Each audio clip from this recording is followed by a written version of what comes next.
Good morning and welcome to another episode of the Market Snapshot series. My name is Rufus Kamau, Market Analyst at FX Pesa. So today we'll be talking about the top events to watch in the markets this week. Beginning with the economic calendar, we'll be looking at what are the key highlights, what are the key market structures, and once we cover that, then hopefully we'll understand where to focus on.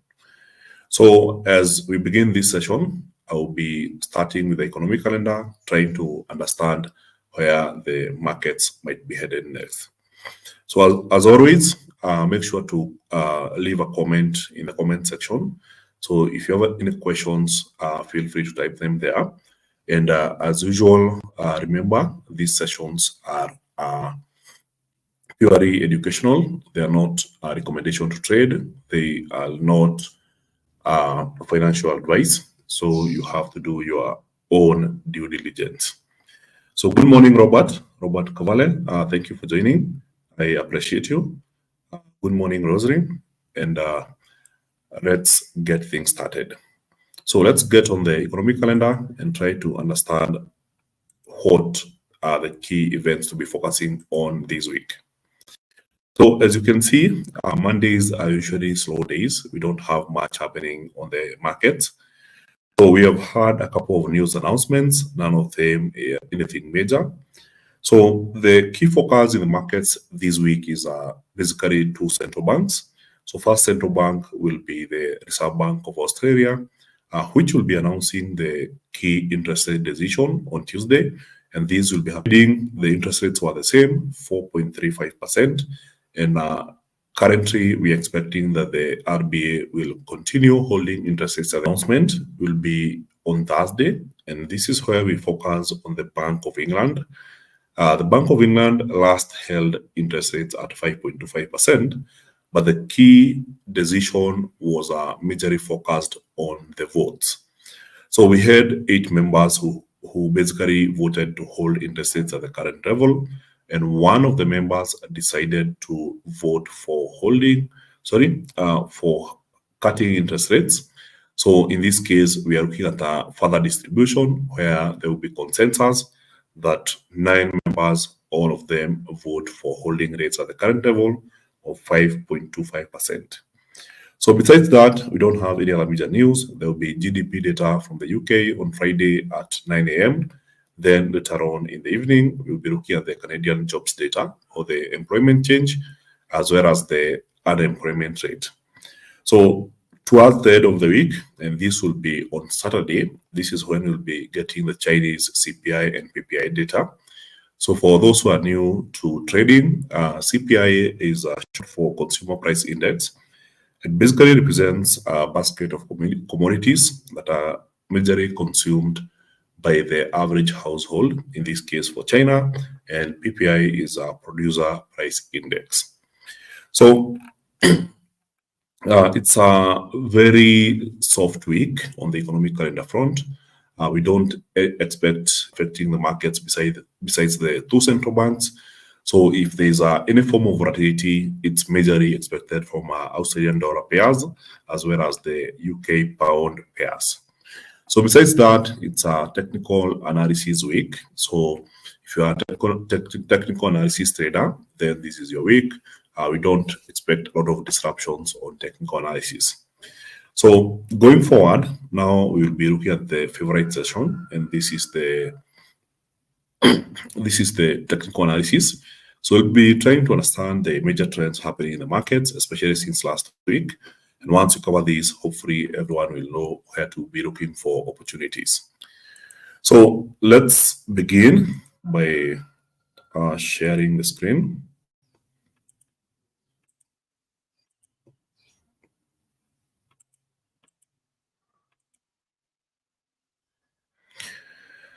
So first things first, this is what is currently happening with Bitcoin.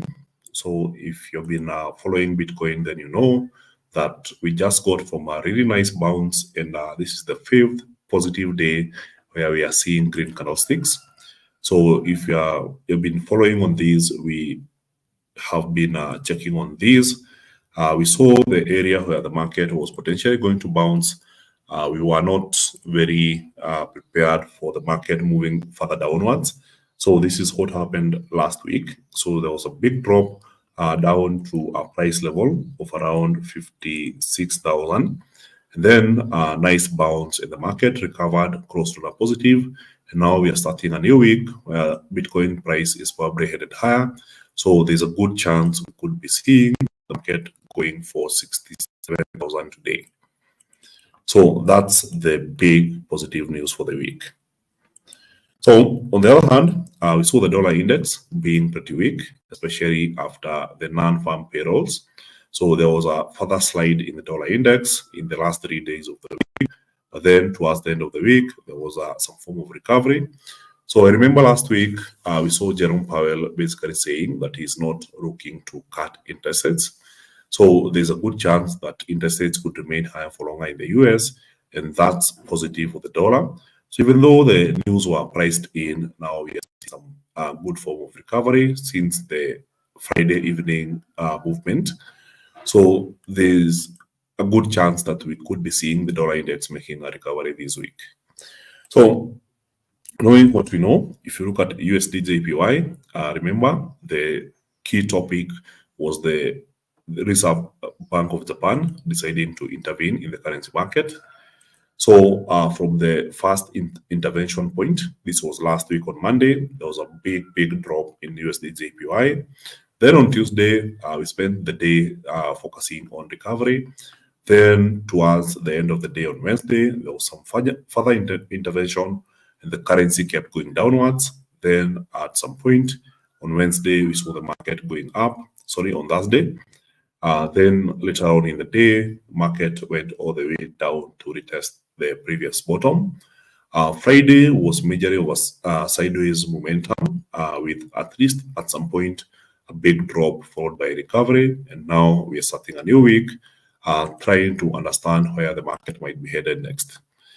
So in this case, as we all know, and I mentioned this, I've been through various cycles where the Bank of Japan was intervening in the currency market. So whenever they start, they don't stop. They fight against all the short sellers. So in this case, we've had 4 different days of bearish momentum with only one green day since the start of this intervention. So in this case, there's a good chance that we will be continuing to see the Bank of Japan continuing to strengthen their currency by intervening in the markets. So even though we have a pretty positive day, the market is attempting to recover, there is a good chance that we should be looking for short selling positions in line with the Bank of Japan. So for now, we could be seeing a green day and the dollar recovering against the yen. But at some point, I expect the market to keep pushing downwards. So on the other hand, if you look at the majors, they are gaining pretty well against the dollar. So this is since last week's weakness. So if I was to clean my chart here, so this is the euro dollar, and this is the key trend line to follow. So we already hit that resistance last week Friday, and now the price has been moving downwards. So perhaps we could be seeing some form of retest of this area here before the market continues going down. So for me, the idea is to be looking for short selling positions. So rather than benefiting from the markets moving towards this trend line, I'll be more patient to find a short selling opportunity, especially if the market was to hit that area, find resistance and continue going down. So in this case, a bet on a strengthening dollar. So it's the similar thing for the pound USD. So we are seeing the market moving upwards. We're also seeing that there was this trend line here. Attempt to break that trend line on Friday. Market pushed down immediately. Now it's going back to the same area. So today, this price level might be very interesting in trying to look for a short selling opportunity if the dollar is weak. So if that doesn't happen, then the idea is to go for a bullish position.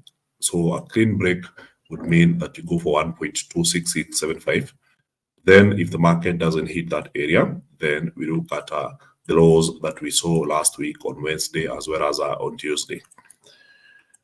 So for New Zealand USD, we are seeing a strong rally against the dollar. From the forward chart, this is how it looks like. So if you zoom out, you'll notice that we had a trend line here. So from this area to this area, and now after the break, we could be seeing a retest. So if the New Zealand USD currency pair keeps pushing higher, then the immediate target is the previous high. So just a moment, not that one. We are looking at this previous high on Friday. So for now, the idea is that the market pushes towards this area here. But if at some point in the day we see a strong dollar, then we'll be looking at a retest of this trend line. So for USD CHF, this is very interesting. We are seeing a market that is following a very strong path along this area here, working nicely as the support. So we saw the market basically bouncing from the same area on Friday, pushing higher, and now as the dollar is pretty weak, we could be seeing the market going to retest this area, especially 0.902. So I think we could be seeing some pretty weak dollar for the week. So USD CAD, pretty interesting. The dollar has been really struggling to gain against the Canadian dollar. So the previous high that we saw last week was lower than the 2 weeks before, which means that we are seeing some form of weakness in the dollar against the Canadian dollar. But then after we had a big drop, there was a pretty strong bounce on the evening of Friday. So today we could be seeing the market attempting to retest this area.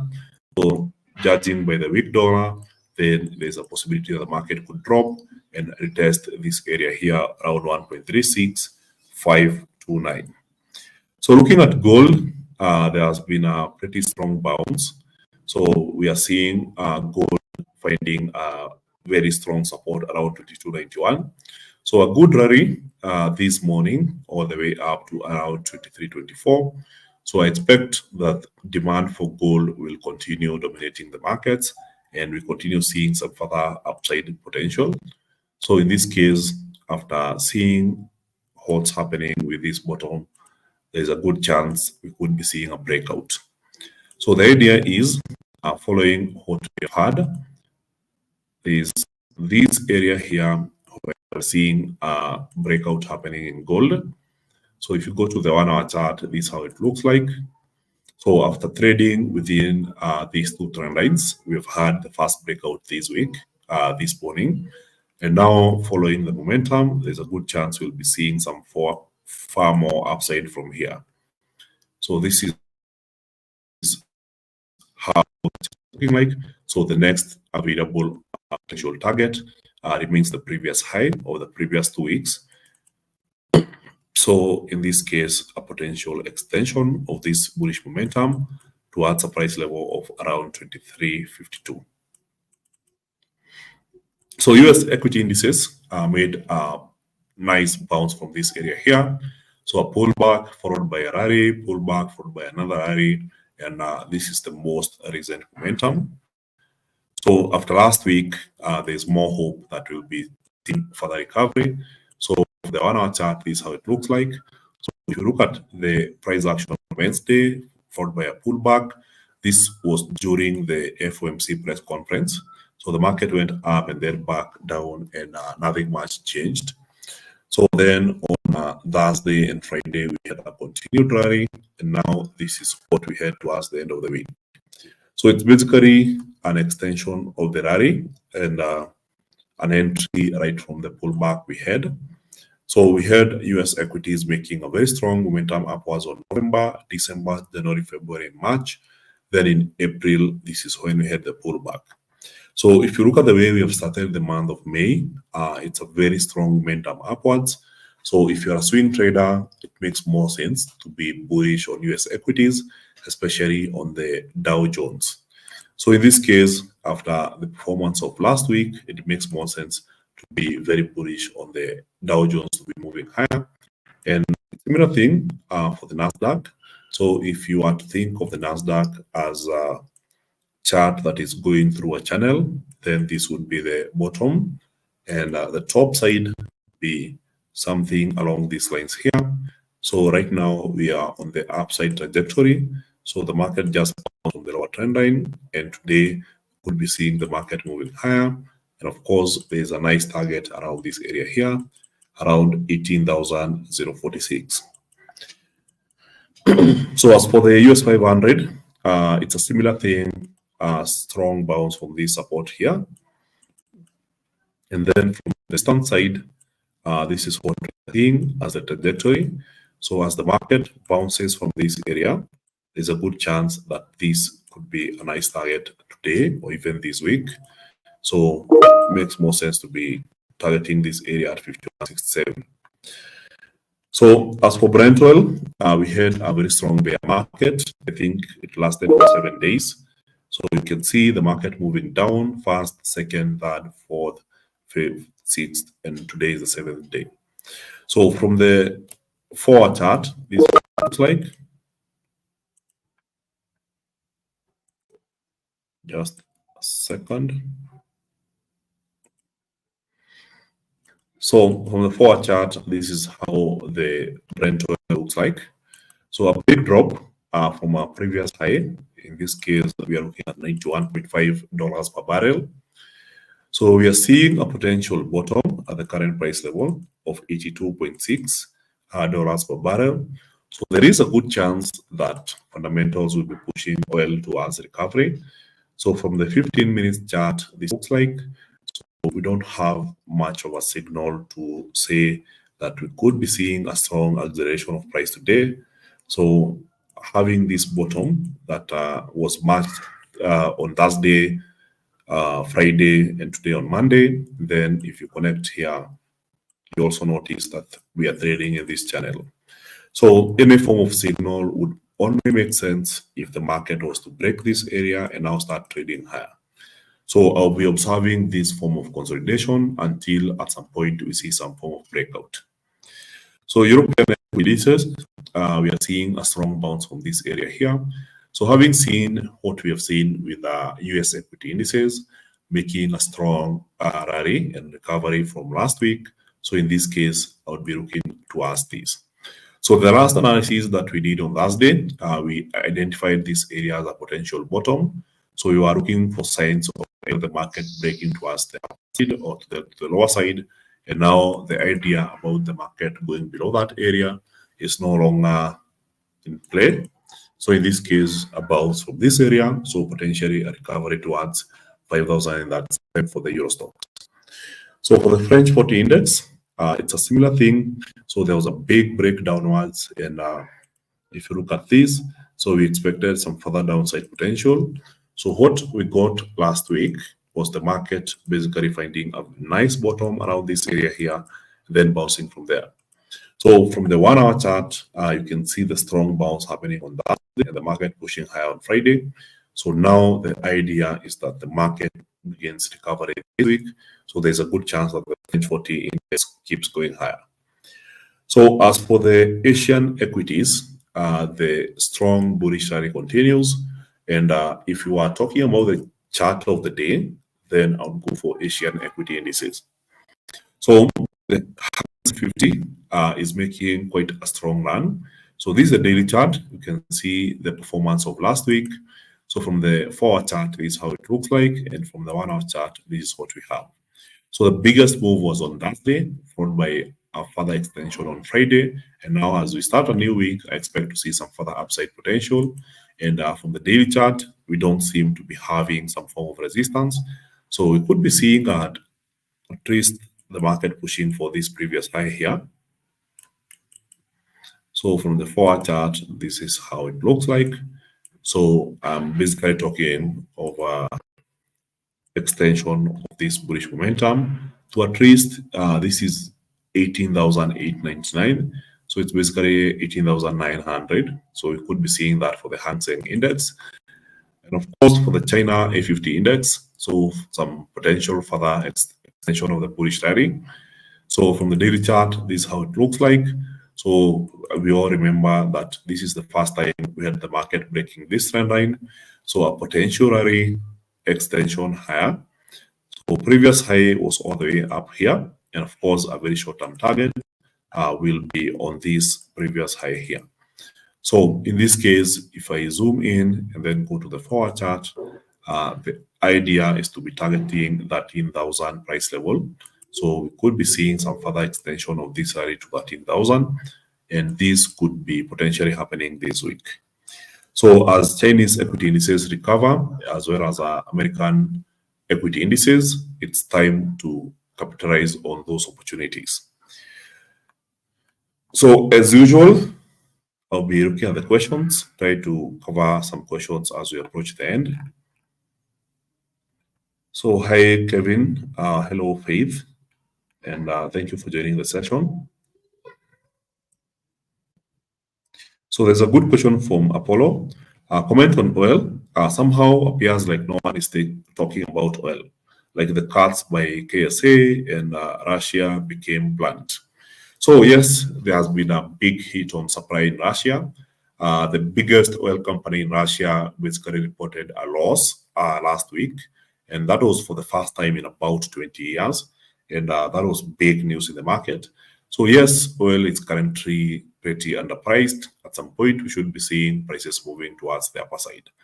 So after the big sell-off in Brent oil, I should be looking for some form of support and squeeze in some long entries at the current price levels. And in this case, I'm talking about prices below $85.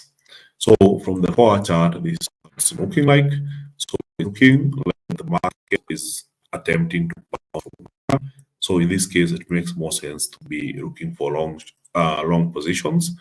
But then from the 1 hour chart, I already identified this. We all know this pattern here. So it only makes sense to trade the upside if the market breaks this area here. So the idea is the market could remain within the same formation and go back, and you don't want to be trapped in that. But then if the market was to break above this area highlighted in yellow, then a chance of the market making a strong move upwards makes more sense. So that's why I identified this area as a potential entry point, depending on the price action we see in the next couple of hours. So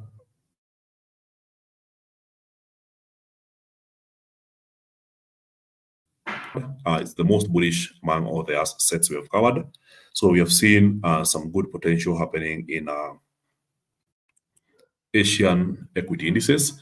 But then from the price action of Bitcoin, you can see the open of last week, market dropping all the way down to 56,550, and then making a recovery, erasing all the losses. And now as we start the new week, it seems more like we'll be seeing for the upside. And there's even one covered today that has a candlestick like this one this morning. So there is a good chance we see more upside. And of course, now the immediate target for the day is that the market eventually gets to 67,000.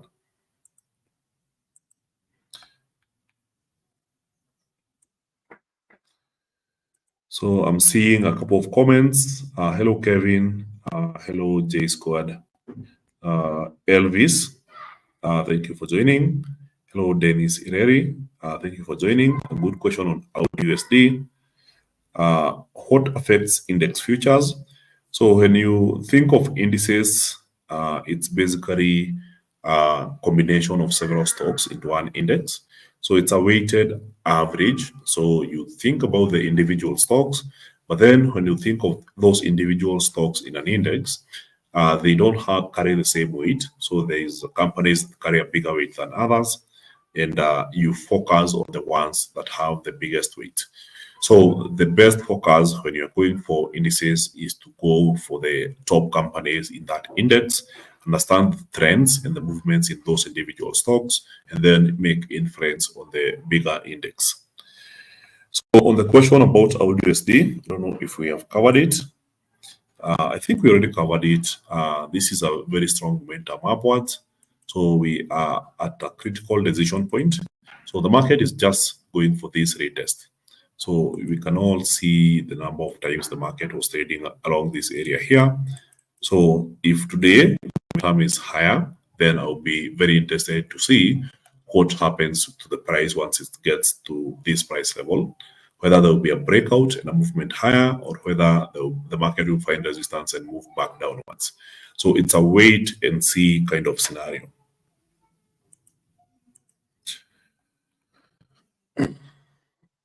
So earnings season, we haven't checked that yet. Hello, this is an account with the movie Cyber. And lastly, there's a can USD JPY go up? Yes, I think it will keep going up. USD JPY will keep going up until there is further intervention. So in this case, you're looking at a literal case of hedge funds trying to bet against the Bank of Japan. So in this case, price will potentially keep going up. But as long as the Bank of Japan has made a commitment to support its currency, we will see the Bank of Japan intervening and pushing prices lower. So as I mentioned last time, the last time we had the market doing the same thing, what we basically saw was this happening right here. So market that was very strong for the better part of the year, we had seen this since the start of the 2022 year. So the market was just going up, then the Bank of Japan intervened and the price dropped all the way down. So now, since that intervention, we have seen investors betting against the Bank of Japan again. So market went up, then another intervention, and price went down. So if you look at the weeks when the market is being supported by the Bank of Japan, you normally see a very strong bearish momentum. So now in the current cycle, market we got to 160 for the first time in over 30 years. Since 1990, that makes it 34 years. And now we are seeing the Bank of Japan intervening again, and I don't think this is where they stop. So there is a good chance that these prices keep going downwards. So from the forward chart, this is how it looks like. So it makes more sense to be looking for short selling positions, especially when you see this form of recovery. So at some point, we could be seeing some further upside potential, maybe these areas here. I'll try and highlight. So this is the previous resistance. So potentially we could be seeing the price going up, but the opportunities are on the downside. So the idea is to take advantage of such a move, and if you get another move such as this one, you also take advantage of it. And if you get another one such as this one, you take advantage of it. And now as the market moves higher, you identify a potential entry point and go for that kill, go for that short selling position.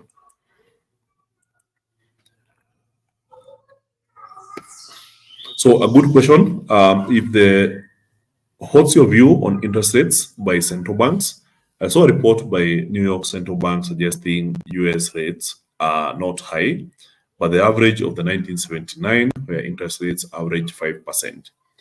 So I would say that the markets are pretty much sensitive to interest rate decisions today more than in 1979. So today the economy is more connected than ever. So that means that we could be seeing some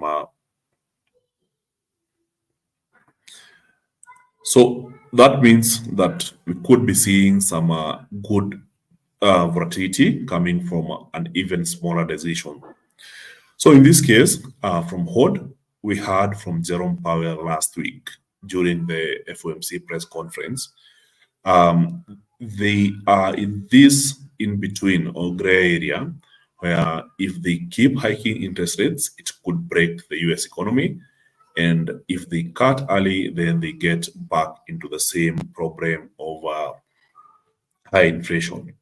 So in this case, Jerome Powell basically mentioned that rates might have to stay higher for longer, but they are not looking to hike. The most likely next decision will be a cut, and this was directly from Jerome Powell. So in this case, the rates will stay around 5.25 to 5.5%. And in this case, they are looking to hold them there until inflation gets back to the 2% target. So in this case, I would be more focused on the divergences because some other economies are looking to cut interest rates. And once they start cutting interest rates, their currencies will be crumbling against the dollar. So that will be a nice trading idea for a long term. So if the RBA maintains their rates, how will it affect AUD-USD? This is a good question from Dennis Reri. The thing is, all these decisions are almost priced in. So we saw it happening with the FOMC last week, and I think it will be the same thing this week. So if the Reserve Bank of Australia continues holding interest rates, I would say it will be pretty negative for the Australian dollar because overall the interest rates are much lower compared to the Fed rates.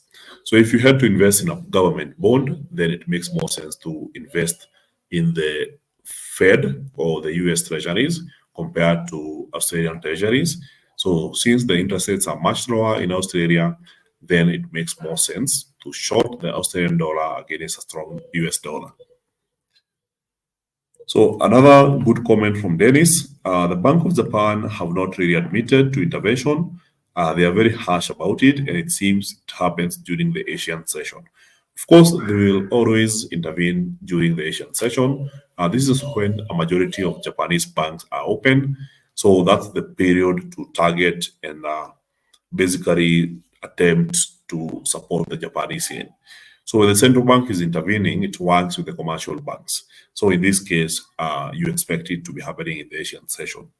So when the Bank of Japan is intervening, it's basically war. They are fighting against people who are betting against their currency. So we saw it happening in Kenya. If you remember, or if you recall, earlier in the year, when the Kenya shilling was trading at 163, when the Central Bank of Kenya was intervening, they didn't make any announcement. So all we saw was the Kenya shilling strengthening against the dollar.